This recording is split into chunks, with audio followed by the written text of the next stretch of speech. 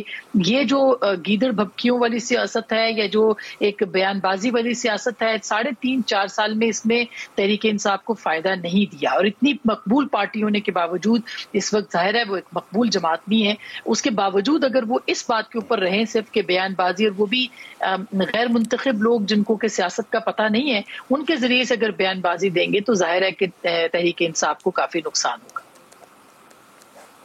بدامی صاحب, یہ جو آسمہ شیرازی صاحبہ نے کہا کہ ظاہر ہے کہ اس وقت وہ ایک مقبول جماعت ہیں, اس میں کوئی شک نہیں ہے کہ عمران خان صاحب تحریک عدم اعتماد کی کامیابی کے بعد جب حکومت سے باہر آئے اور انہوں نے پھر جلسوں کا اعلان کیا, تقریباً 33 کے قریب جلسے انہوں نے پاکستان کے مختلف شہروں میں کیے, اور بہت بڑے جلسے تھے, ریکارڈ بریکنگ کراؤڈز تھے, اور لگا کہ ایک مومنٹم بلڈ ہو گیا. عمران خان کا نیریٹو خاص طور پہ, حالانکہ میں نے پہلے دن سے بیرونی سازش کا نیریٹو جو وہ لے کر چلے تھے, ذاتی طور پہ میں نے اس کی مخالفت اس وجہ سے کیا کیونکہ مجھے لگتا ہے کہ یہ پاسبل نہیں ہے ہماری فوج کے ہوتے ہوئے یا پھر انٹیلیجنس ایجنسیز کے ہوتے ہوئے کہ ایک under secretary of state level کا آدمی کہے کہ رجیم چینج ہونا چاہیے پاکستان میں, اور وہ رجیم چینج ہو جائے اور ہماری فوج کو اور انٹیلیجنس ایجنسیز کو پتہ بھی نہ چلے, اور نیشنل سیکیورٹی کاؤنسل کے اعلامیہ بھی موجود ہے اس کی جگہ پر. لیکن اس کے باوجود یہ حقیقت ہے کہ عمران خان صاحب کا بیانیہ بکا, جو سچ ہے وہ بات ماننی چاہیے. لیکن ابھی جو لانگ مارچ آیا اور اس کے بعد سچویشن جس طرح سے انفولڈ ہوئی, عمران خان صاحب صاحب کہہ رہے تھے میں آؤں گا, بیٹھ جاؤں گا نہیں جب تک کہ اسمبلیاں تحلیل نہیں ہوتی, الیکشن کی ڈیٹ اناؤنس نہیں ہوتی. لیکن پھر 26 تاریخ کی صبح اچانک وہ کہتے ہیں میں 6 دن بعد اب دوبارہ اعلان کروں گا. تو وہ جو مومنٹم تھا وہ بریک ہوا, مقبولیت کو ڈیمیج ہوا. اچھا, آئی تھنک مقبولیت کو ڈیمیج نہیں ہوا, لیکن ظاہر سڑک پہ آنا اس کی اپنی ایک سائنس ہوتی ہے. پھر جلسے کا کراؤڈ الگ ہوتا ہے. جلسے میں جب آپ جاتے ہیں تو آپ کو معلوم ہوتا ہے آپ کے شہر میں جلسہ ہو رہا ہے, یعنی کہ آپ جہاں پر مقیم ہے وہاں زیادہ سے زیادہ 1 گھنٹے کی سواری کی مسافت پر وہ جلسہ ہو رہا ہوگا, اور آپ کو معلوم ہے کہ میں نے 4 گھنٹے میں واپس آ جانا ہے. اس میں بھی آپ سلیکٹ کر سکتے ہیں اپنا ٹائم کہ میں یہ پرائم ٹائم پہ جاؤں گا, فلاں تقریر سن کے واپس آ جاؤں گا. دھرنے کا مطلب ہے کہ دھرنا تو پھر دھرنا ہے, تو اس کا مطلب ہے کہ آپ نے پھر اگلے دن جاب پہ جانا ہے. یہ ساری چیزیں آپ نے معطل کر کے وہاں جا کے بیٹھ جانا ہے. تو دھرنے کا ماحول الگ ہوتا ہے, جلسے کا ماحول الگ ہوتا ہے. مجھے لگتا ہے جو عمران خان صاحب نے سپورٹ گین کی ہے وہ بھی انٹیکٹ ہے, لیکن دھرنے کا اس انداز سے ماحول وہ بنانا مشکل بھی ہوتا ہے, اور وہ بنانے میں ان کو مشکل ہوئی بھی ہے. تو ایک طرف تو یہ بات صحیح ہے کہ گورنمنٹ نے جو ہتھ کنڈے اپنائے جو کہ میرے خیال میں بالکل غلط تھے, سپریم کورٹ کے احکامات کی بھی خلاف ورزی تھی, اور ادروائز اس میں پوری بحث کر سکتا ہوں کہ میں کیوں اس کو غلط سمجھتا ہوں. تو وہ تو اپنی جگہ تھے, اور اگر وہ ہتھ کنڈے نہ ہوتے تو زیادہ کراؤڈ نکلتا. پھر بھی ہم یہ جانتے ہیں کہ اگر ایک ہوتا ہے کہ اتنا کراؤڈ نکل آتا ہے, فار ایگزامپل پنجاب سے اگر اتنا بڑا کراؤڈ نکل آتا ہے تو پھر یہ یعنی وہ بھی نظر آ جاتا ہے. تو وہ اس انداز سے کراؤڈ نہیں نکلا, جس کی ایک وجہ یہ میں خود کہہ رہا ہوں کہ ہوگی گورنمنٹ کے اپنے احکامات بھی, لیکن وہ اس انداز سے بہرحال وہ مومنٹم نہیں بنا پائے. ہیونگ سیڈ دیٹ, مجھے یہ لگتا ہے کہ اس سارے پرٹیکولر ماحول میں عمران خان صاحب کا یہ فیصلہ ٹھیک تھا پولیٹیکلی اسپیکنگ کہ میں واپس جا رہا ہوں. وہ اس لیے کہ کم از کم انہوں نے ایک تلوار لٹکا کے رکھی ہے. دیکھیں وہ ہوتے ہیں نا کہ آپ جب ٹیبل پہ بیٹھتے ہیں تو آپ کو بہت ساری چیزیں ہوتی ہیں, وہ آپ نے دکھا کر اپنا بارگیننگ پاور بڑھانا ہوتا ہے. ایک دم آپ نے وہ چیز چلا دی, بم چل گیا, پھر تو بس ہو گیا نا, بات ختم ہو گئی. تو خان صاحب اگر وہاں آ کے بیٹھ جاتے, پہلے دن بہت امپیکٹ ہوتا, دوسرے دن امپیکٹ ہو جاتا, لوگ آیا تھے, چلے تیسرے دن سارے شہر بھی جام ہو جاتے. یہ 5-6 دنوں کے بعد یہ پریشر, اگر 5-6 دن پریشر گورنمنٹ سے لی تھی, پھر الٹا خان صاحب پہ پریشر بنتا. ٹھیک ہے, میں آسما صاحب یہی سوال آپ سے پوچھوں گا. وسیم جو کہہ رہے ہیں کہ پولیٹیکلی ان کے خیال میں فیصلہ درست تھا, آپ کے خیال میں پولیٹیکلی فیصلہ درست تھا؟ دوبارہ وہ مومنٹم بن سکے گا؟ لوگوں کو اتنی دفعہ انہوں نے کہا کہ جی میں اب نکلوں گا تو وہاں پر بیٹھ جاؤں گا, پھر ہلوں گا نہیں جب تک یہ 2 شرطیں پوری نہیں ہوتی, and all of a sudden he changes his mind and he goes back. یا احتشام, آپ کو پتا ہے کہ جس وقت یہ پریس کانفرنس کے لیے عمران خان صاحب بیٹھے تھے پشاور میں, اس وقت ایک ٹیلی فون کال شاہ محمود قریشی صاحب کو آئی تھی, اور اس ٹیلی فون کال کا مطلب یہ تھا کہ آپ ٹریپ ہو رہے ہیں. اس میں کہا یہ کیا تھا, لیکن انہوں نے پھر خان صاحب سے کہا, انہوں نے کہا کہ نہیں ہم تو اناؤنس کریں گے. تو اس کا مطلب یہ نکلا کہ وہ جو ٹریپ ہونے والی کال تھی وہ یہ درست تھی, وہ یہ کہہ رہی تھی کہ آپ ابھی مت نکلیں, مت اناؤنس کریں. لیکن عمران خان صاحب جو ہے وہ فیصلہ کر چکے تھے, یا شاید انہوں نے جلد بازی میں وہ فیصلہ کیا, اناؤنس کرنا تھا, اور انہوں نے اناؤنس کر دیا. اس کے بعد ان کو اندازہ تھا کہ ان کی تیاری نہیں ہے, ان کا اندازہ تھا کہ لوگ جو ہیں وہ شاید نہیں نکلیں گے. ان کو بہت ساری چیزوں کا, اور دیکھیے لوگوں کا نکلنا بہت بعد میں آتا ہے. پاکستان تحریک انصاف کے رہنما ہی نہیں نکلے, اور آپ دیکھیں کہ پنجاب بھر میں سے اکا دکا لوگ جو تھے وہ نکلے. جتنی بھی سندھ کی قیادت تھی وہ پشاور جا کے بیٹھ گئی, اسلام آباد سے لوگ پشاور جا کے بیٹھ گئے, اور ایک پارٹی جو تھی وہاں پہ ایک پارٹی چل رہی تھی جو کہ سڑکوں پہ نظر آنی چاہیے تھی, کیونکہ اس سے پہلے جتنے بھی بھروسہ ہوتا تھا عمران خان صاحب کا وہ سائے اور مائے پہ ہوتا تھا, یعنی سایہ اور مایا جو تھا وہ امپورٹنٹ تھا. لیکن وہ جو اسباب تھے وہ اس دفعہ نکل گئے, اور ان کو جو ہے اس کے ساتھ ساتھ ان کی پارٹی جو تھی ان کے اندر سے میں نے ایک شارٹ آپ کو سنوانا ہے, اور آپ ہی کا مجھے اس کے اوپر آپ ہی کی رائے چاہیے. شیخ رشید صاحب نے جیو ٹی وی پہ کچھ کہا ہے, باس سے شکایت کروں گا. کیا کہہ رہے ہیں شیخ رشید صاحب, سنیں. آسما شرازی صاحبہ کیا کہیں گی اس حوالے سے؟ دیکھیے اب چیری بلاسم تو پرائم منسٹر سابق وزیر اعظم کسی اور کو کہتے ہیں, لیکن جو بات ابھی شیخ رشید صاحب نے کہی ہے یہ تو اب ظاہر ہے وہ کس سے شکایت کریں گے, کون سے باس میں باس ہے عمران خان کو تو وہ نہیں کہہ رہے ہیں. یہ بہت المیہ ہے پاکستان کی سیاست کا, یہاں کی سیاست ہو, وہاں کی سیاست ہو, ادھر کی سیاست ہو, ادھر کی سیاست ہو, اداروں کو کی طرف دیکھتے ہیں, اداروں کو اختیار دیتے ہیں کہ وہ سیاست کے اندر جو ہیں, وہ ہمارے اداروں کو بھی بہت شوق ہے کہ وہ سیاست کریں, اس میں بھی کوئی دو رائے نہیں ہے. لیکن سیاسی جماعتیں جو ہیں جب بار بار سپریم کورٹ کو یہ کہیں گی کہ آپ ہمیں اسکیجول دے دیں لانگ مارچ کا, آپ نے دیکھی آج جو درخواست دی گئی تھی پی ٹی آئی کی طرف سے, وہ درخواست نہیں تھی, وہ مطالبات تھے جو کہ تحریک انصاف نے رکھے تھے سپریم کورٹ کے سامنے. اور مطالبات کیا تھے؟ ہمیں رستہ نہ روکا جائے, ہمیں مطلب صرف یہ کہنا باقی رہ گیا تھا کیا بالکل ہار صحیح، لے کے بالکل سامنے صحیح. کھڑے ہو. مجھے اگر آپ تو اجازت سپریم دیں کورٹ ایک کیا منٹ ہے، کرے؟ میں نے جی. بدامی صاحب سے بھی رائے لینی ہے. یہ آسما صاحبہ نے جس طرح سے کہا، ویسے مطلب کہ جلسوں میں عمران خان صاحب کھلے عام کہہ دیتے ہیں، چیری بلاسم کی ٹرم استعمال کرتے ہیں، بوٹ پالش کی ٹرم استعمال، اور شیخ رشید کو پھر ہم دیکھتے ہیں وہ کہتے ہیں باس سے شکایت کروں گا. تو یہ وہی ہے کہ ہم کریں تو ٹھیک ہے، آپ کریں تو وہ عجیب و غریب باتیں. یہ اس کا مظاہرہ ہم نے دیکھا ہے پاکستانی پولیٹکس میں بار بار دیکھا ہے، اور موجودہ حالات میں اس کی ریلیونس یہ بھی بنتی ہے کہ دیکھیں اگر شیخ صاحب یہ کہہ رہے ہیں، یا اس سے پہلے کچھ اور بیانات جب فواد چوہدری صاحب کہتے ہیں کہ اگر ہمارے تعلقات خراب نہ ہوتے تو ہم اقتدار میں نہ بیٹھے ہوتے. اسد عمر صاحب نے بھی آج رات 8 بجے ہمارے چینل پہ کہا کاشف بھائی صاحب کو کہ ہاں کچھ لوگوں کا اوپینین ہے کہ وہ بھی سبب بنا. شیخ صاحب نے کل میرے انٹرویو میں کہا کہ ہاں وہ یہ نہیں ہے کہ اداروں کا نون کے ساتھ تعلق اچھا ہو گیا تھا، ہاں ہمارے ساتھ خفگی بہت زیادہ ہو گئی تھی. تو یہ ایک اوپن سیکرٹ. اس کا مطلب یہ ہے کہ اس کا مطلب ظاہر ہے کہ معاملات اور جگہوں پر بھی ہوتے ہیں، اور یہ ان اے وے کانٹرڈکٹری بھی اس لیے کہ پھر وہ امریکی سازش اور وہ سارا اگر گورنمنٹ تعلق خراب ہونے کی وجہ سے گئی تھی، خفگی کی وجہ سے گئی تھی، باس سے شکایت کرنی ہے، تو پھر وہ امریکہ ڈونلڈ ڈو اور وہ سب کیا ہوا معاملہ. تو یہ پاکستان کی سیاست کی ریالٹی ہے. There is a fixed spot. I have to take a break. Wasim Badami صاحب آپ کا بہت شکریہ. آسما شرازی صاحبہ آپ کا بہت شکریہ. ایک بریک لیتے ہیں، بریک کے بعد واپس آئیں گے تو پھر اگلی سٹوری پر بات کریں گے.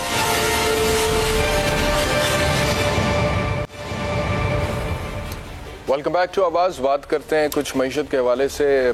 پرائم منسٹر شہباز شریف صاحب اس وقت ترکی کے دورے پر ہیں. تھوڑی دیر پہلے وہاں کے جو ہیڈ آف دا گورنمنٹ ہیں رجب طیب اردگان، ان کے ساتھ وہ ایک میڈیا ٹاک کر رہے تھے. رجب طیب اردگان صاحب نے بھی خطاب کیا، پھر شہباز شریف صاحب نے بھی خطاب کیا، اور اس سے پہلے شہباز شریف صاحب وہاں پر ترک بزنس مین جو ہیں ان سے بھی ایک تقریب میں ملے اور خطاب کیا، اور انہوں نے کچھ یہ کہا کہ میں آپ لوگوں سے معافی مانگنا چاہتا ہوں. پچھلی دور حکومت میں جو برا رویہ ترک انویسٹرز کے ساتھ کیا گیا یا برتاؤ کیا گیا، اس کی میں آپ سے معافی مانگتا ہوں، اپولوجائز کرتا ہوں. I'm sorry. Let us remove all those hurdles to promote our investment and our trade between the two countries. And here I have to say something very frankly and very bluntly. I would like to apologize. I'd like to regret and say sorry for, I don't get the right word, bad treatment or maltreatment, whatever, done to some of our Turkish businessmen. I'm very sorry and I apologize in front of you. I feel very bad. مجھے join کیا ہے senior journalist محسن bag نے. محسن bag صاحب بہت شکریہ مجھے join کرنے کے لیے. یہ میاں شہباز شریف جو ترکی میں کہہ رہے ہیں کہ میں معافی مانگتا ہوں آپ سے اس برے رویے کی، یہ ٹرکش بزنس مین سے خطاب کرتے ہوئے وہ کہہ رہے ہیں کہ جو پچھلے دور حکومت میں کیا گیا تھا. تو کیا کوئی واقعی وہاں پر کوئی ایسی فیلنگ آف ریزنٹمنٹ تھی پاکستان تحریک انصاف کی حکومت کے حوالے سے؟ کوئی وہاں کے بزنس مین انویسٹرز ناراض تھے ایسا ترکی جا کے وہ جو اسٹیٹمنٹ دیا انہوں نے؟ جی بہت شکریہ. بیسیکلی پچھلے دور حکومت میں بزنس فرینڈلی انوائرمنٹ نہیں تھا، جس کی وجہ سے سی پیک بھی کافی حد تک ڈیمیج ہوا اور چائنیز بھی ہم سے خاصے ناراض ہوئے.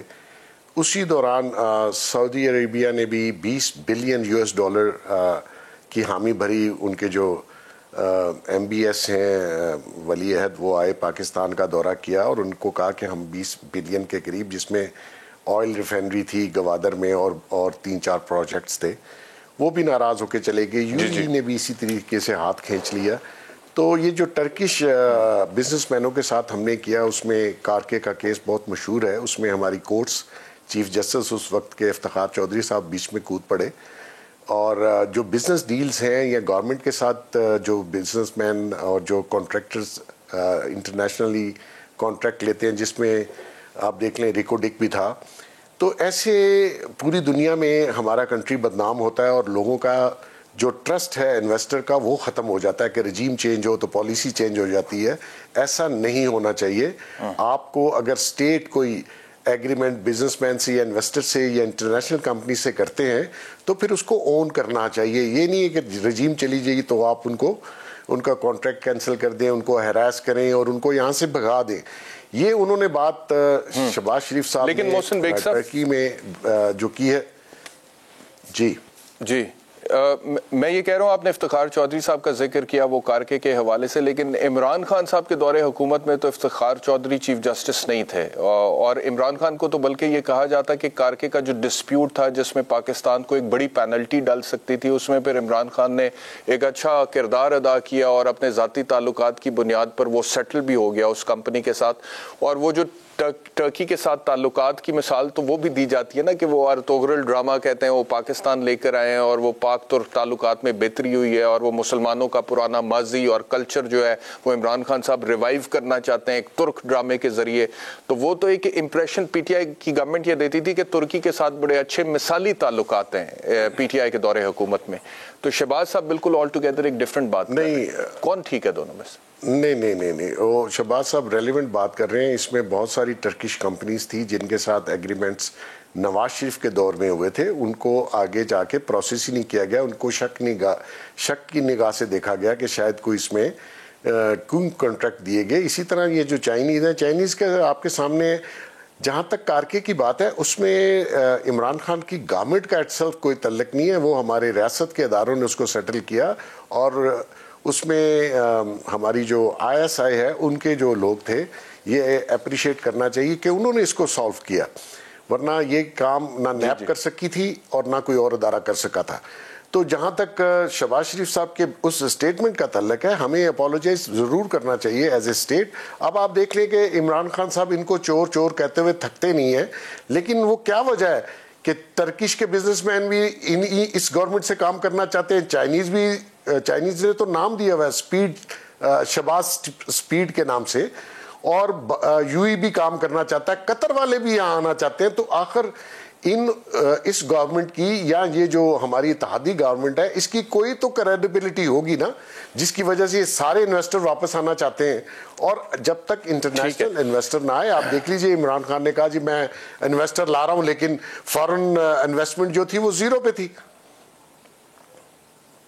نہیں زیرو پہ تو نہیں, لیکن میں کل ہی یہ ڈسکس کر رہا تھا ایک سیگمنٹ میں محسن بیگ صاحب کے ہیڈ آف انویسٹیگیشن سما کے زائد گشکوری صاحب ہیں, ان کی ایک سٹوری تھی کہ پچھلے 3 سالوں میں پاکستان میں فورن ڈائریکٹ انویسٹمنٹ جو ہے اس میں 23% کمی ہوئی تھی. اس سے پہلے 2016 سے لے کر 2018 تک جو ہے وہ $7.5 ارب کے قریب تھی, اور ابھی جو ہے پچھلے 3 سال میں عمران خان صاحب کے دور حکومت میں $5.82 بلین کے قریب تھی. تو کمی تو واقع ہوئی تھی. تو اب آپ یہ کہہ رہے ہیں کہ شہباز شریف صاحب کے آنے سے اب یہ جو بیرونی سرمایہ دار ہے یا سرمایہ کار ہے وہ پاکستان میں آئے گا, انویسٹ کرے گا, گیون دا فیکٹ کہ ہماری اپنی معیشت جو ہے اس وقت ہم آئی ایم ایف کی طرف دیکھ رہے ہیں, مفتاح اسماعیل صاحب وہاں پر اس وقت مذاکرات کر چکے ہیں, اور سبسڈی $30 تک اٹھا لی گئی ہے پیٹرولیم مصنوعات میں سے, $70 میں سے $30 اٹھا لیا, اور ایکسپیکٹیشن یہ ہے کہ مزید کچھ سبسڈی اٹھائی جائے گی, مہنگائی کا طوفان آئے گا.